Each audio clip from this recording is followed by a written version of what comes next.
I ran because of Barack Obama, because you did a poor job. If I thought you did a good job, I would have never run.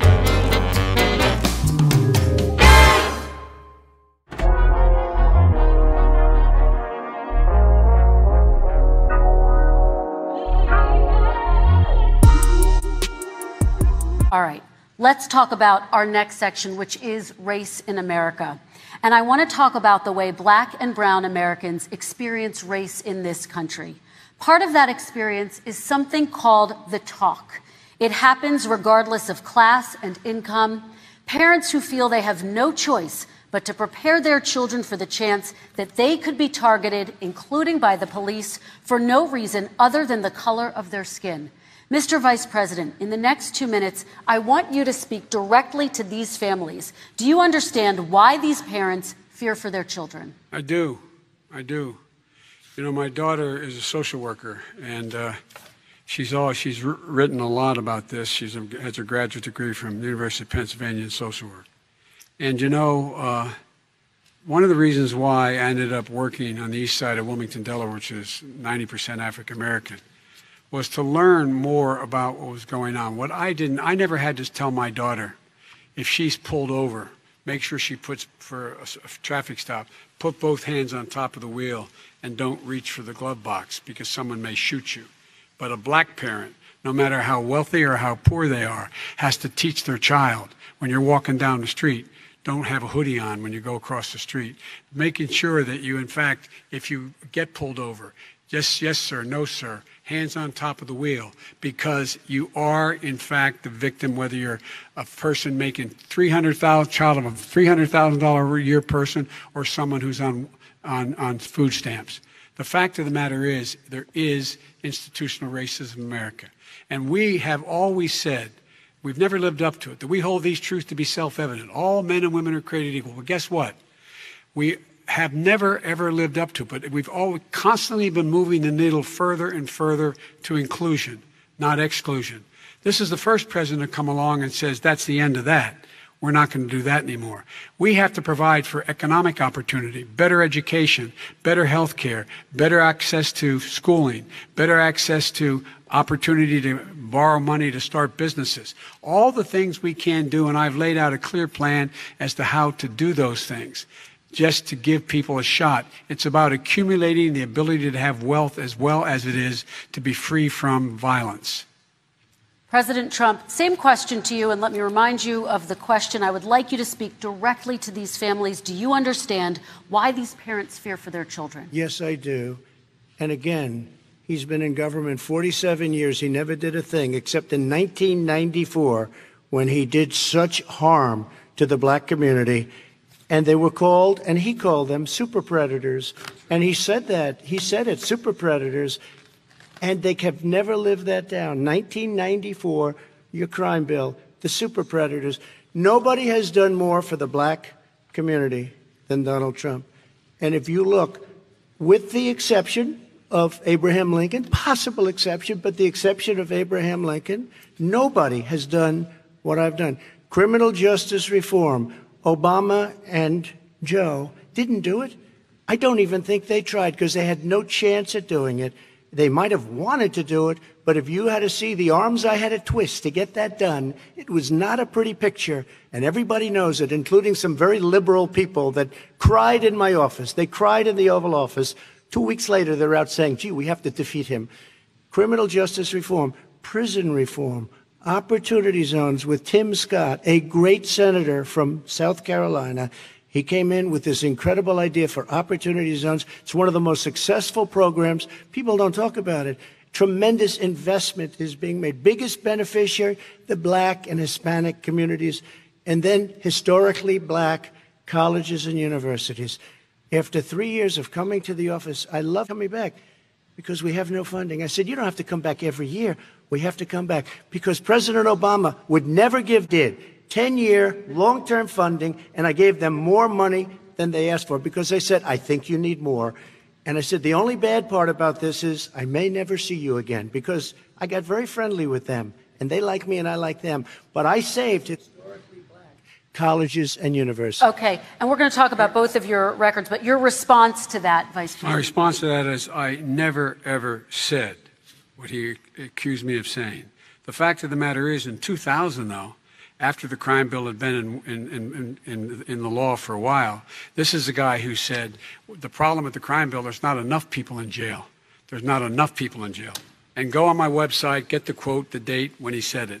Not enough people. He talked about marauding gangs, young gangs, and the people who are going to maraud our cities. This is a guy who in the Central Park five innocent black kids, he continued to push for making sure that they got the death penalty. None of them were guilty of the crimes they were suggested. Look, and talk about granted, he did in fact let 20 people, he commuted 20 people's sentences. We commuted over 1,000 people's sentences. Over 1,000. The very law he's talking about is a law that, in fact, initiated by Barack Obama. And secondly, we're in a situation here where the federal prison system was reduced by 38,000 people under our administration. And one of these things we should be doing, there should be no minimum mandatories in the law. That's why I'm offering $20 billion to states to change their state laws to eliminate minimum mandatories and set up drug courts. No one should be going to jail because they have a drug problem. They should be going to rehabilitation, not to jail. We should fundamentally change the system, and that's what I'm going to do. But why didn't he do it 4 years ago? Why didn't you do that 4 years ago, even less than that? Why didn't you do it? You were vice president. You keep talking about all these things you're going to do and you're going to do this. But you were there just a short time ago, and you guys did nothing. We did. You know, Joe, I ran because of you.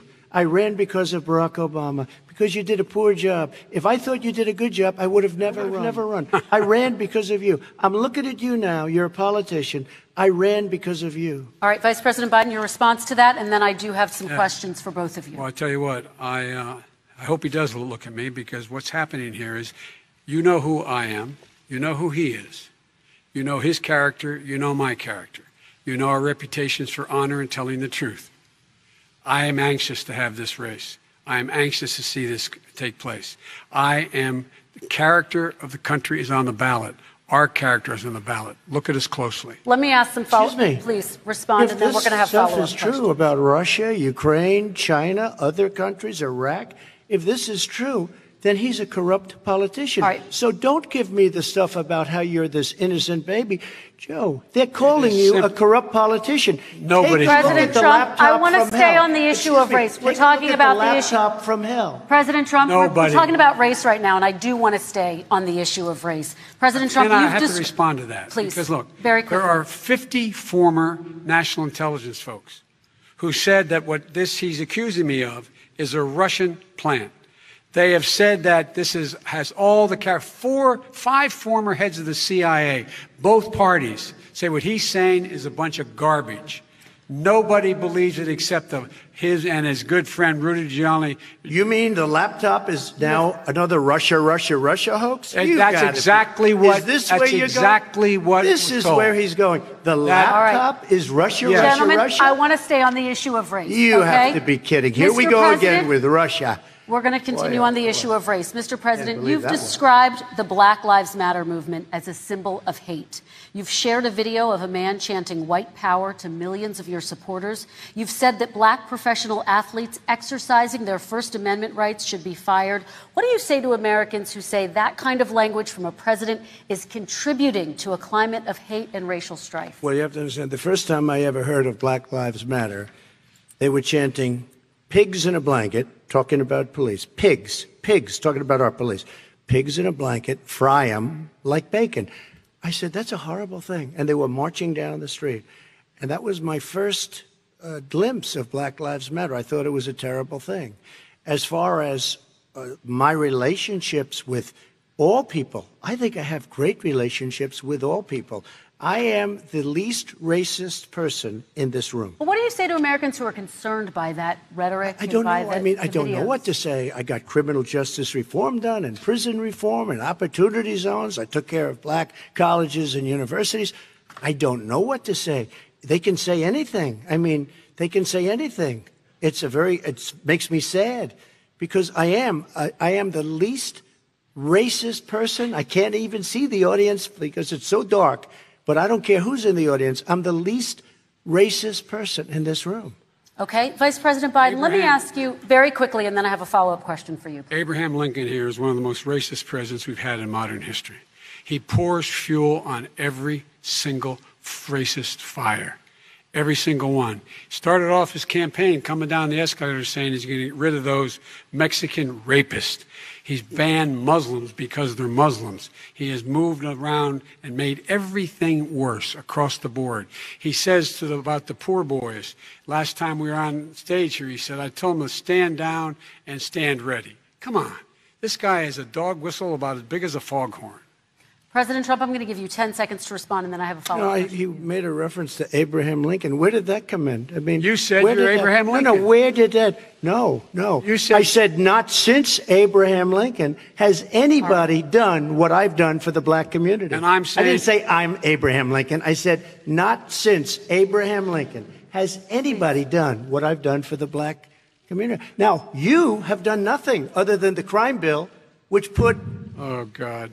Tens of thousands of black men, mostly, in jail. All right, let me ask Vice President Biden if you look at what's happening with the voting right now, let me ask they Vice remember President that Biden you treated them very, very badly. Just take a look at what's happening out there. Vice President Biden, let me give you a chance to respond within this context. Crime bills that you supported in the 80s and 90s contributed to the incarceration of tens of thousands of young black men who had small amounts of drugs in their possession. They are sons, they are brothers, they're fathers, they're uncles, whose families are still to this day, some of them suffering the consequences. So speak to those families. Why should they vote for you? One of the things is that in the 80s, we passed 100%, all 100 senators voted for it, a bill on drugs and how to deal with drugs. It was a mistake. I've been trying to change the since then, particularly the portion on cocaine. That's why I've been arguing that, in fact, we should not send anyone to jail for a pure drug offense. They should be going into treatment across the board. That's what we should be spending money on. That's why I set up drug courts, which were never funded by our Republican friends. They should not be going to jail for a drug or an alcohol problem. They should be going into treatment. That's what we've been trying to do. That's what I'm going to get done, because I think the American people have now seen that, in fact, it was a mistake to pass those laws relating to drugs. But they were not in the crime bill. But why didn't he get it done? See, it's all talk, no action with these politicians. Why didn't he get it done? That's what I'm going to do when I become president. You were vice president along with Obama as your president, your leader, for 8 years. Why didn't you get it done? You had 8 years to get it done. Now you're saying you're going to get it done because you're all talk and no action, Jim. We got a lot of it done. We released 38,000. We got 38,000 prisoners left from the. You got nothing done. 38,000 prisoners were released from federal prison. There were over 1,000 people who were given clemency. In fact, we're the ones that put in the legislation saying we could look at pattern and practice of police departments and what they were doing, how they were conducting themselves. I could go on, but we began the process. We lost an election. That's why I'm running to win back that election and change his terrible policy. I just asked one question. Why didn't you do it in the 8 years, a short time ago? Why didn't you do it? You just said, I'm going to do that. I'm going to do this. You put tens of thousands of mostly black young men in prison. Now you're saying you're going to undo that. Why didn't you get it done? You had 8 years with Obama. You know why, Joe? Because you're all talk and no action. All right, Vice President Biden, and then we're going to move on to the next section. We had a Republican Congress. That's the answer. Well, you got to talk them into it, Joe. Sometimes all right. You got to talk them into it. We're going to move on to our next section, like I did with criminal justice reform. I had to talk Democrats into it. Gentlemen, we're running out of time.